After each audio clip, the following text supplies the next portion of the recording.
ఈరోజు మన విజేత పాఠశాల నారాయణఖేడ్ పట్టణంలో 10వ వార్షికోత్సవాన్ని ఘనంగా జరుపుకుంటున్నామని తెలియజేయడానికి సంతోషిస్తున్నాం. ఈ సందర్భంగా మీ అందరినీ ఉద్దేశించి మాట్లాడే భాగ్యం లభించడం గర్వంగా ఉంది. ఈనాటి కార్యక్రమం భాగంగా ముఖ్య అతిథులు విచ్చేసినటువంటి మన మేనేజ్మెంట్ సభ్యులు మరియు నాతోటి సహ ఉపాధ్యాయులు మరియు విద్యార్థులు, పోషకులు, విద్యాభిమానులకు, మా శ్రేయోభిలాషులకు పేరు పేరున 10వ వార్షిక శుభాకాంక్ష మరియు శుభాభివందనాలు తెలియజేసుకుంటున్నాను. మీకు తెలుసు, గత సంవత్సరం నుండి నారాయణఖేడ్ పట్టణంలో నాణ్యమైన విద్యను అందిస్తూ విద్యార్థులకు అన్ని రంగాలలో నైపుణ్యం అందిస్తూ మానసికంగా, శారీరకంగా, నైతిక విలువలతో కూడిన విద్యను అందిస్తున్నది. అంతేకాకుండా 10వ తరగతి ఫలితాలలో 100% ఉత్తీర్ణత సాధిస్తూ మంచి గ్రేడ్లను అందిస్తున్నది. ఏకైక పాఠశాల అని చెప్పుకోవడానికి మనం గర్విస్తున్నాం. ఈ స్థాయికి రావటానికి కృషి చేస్తున్నటువంటి మా సహచరులు, మా శ్రేయోభిలాషులు, మా పోషక మహోదయులు సహాయ సహకారాలు ప్రోత్సాహానికి మరోసారి కృతజ్ఞతాపూర్వక ధన్యవాదాలు తెలుపుతున్నాం. నేటి సమాజంలో విద్య యొక్క ప్రాధాన్యత రోజు రోజుకు పెరుగుతున్న సంగతి అందరికీ తెలిసిందే. అందరికీ ఖచ్చితంగా విద్య నేర్చుకోవడానికి కృషి చేయాల్సిందే.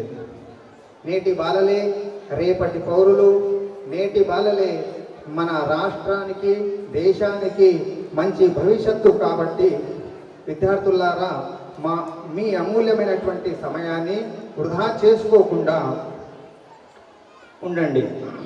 నేటి పిల్లలు ఎక్కువ సమయాన్ని సెల్ ఫోన్లలో కాలయాపన చేయడం వల్ల తమ చదువుల పట్ల ప్రభావం పడుతున్నది. ఒక లక్ష్యంతో కృషిగా కష్టపడితే ఏదైనా మనము సాధించగలం. మీపైన ఎన్నో ఆశలు, కలలు పెట్టుకొని మీ తల్లిదండ్రులు ఉన్నారు. వారి ఆశలను, వారి కలలను నిజం చేసే బాధ్యత మీపైన ఉన్నది. కాబట్టి సమయాన్ని వృధా చేసుకోకుండా స్టడీ పైన దృష్టి పెట్టండి.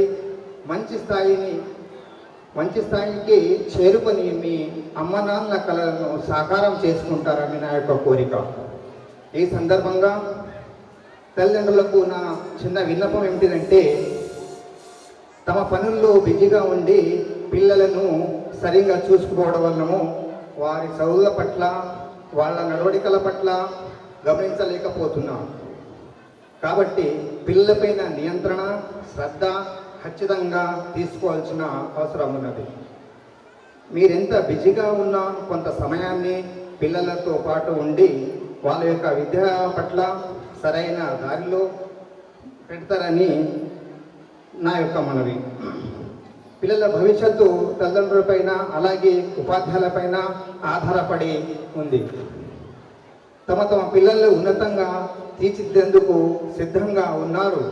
కాబట్టి పిల్లలారా, మీరు జాగ్రత్తగా సమయాన్ని, అవకాశాన్ని సద్వినియోగం చేసుకోవాలని కోరుకుంటున్నాను. మీరే మన రాష్ట్రానికి, దేశానికి సేవ చేస్తూ గౌరవంగా, ఉన్నతంగా జీవించాలని ఆశిస్తున్నాను. ఈనాటి మా కార్యక్రమానికి వచ్చేసిన పోషకులు, మన పిల్లలని ఆస్వాదించడానికి వచ్చిన అందరికీ పేరు పేరున ధన్యవాదాలు తెలియజేస్తూ ముగిస్తున్నాను. జై హింద్, జై భారత్.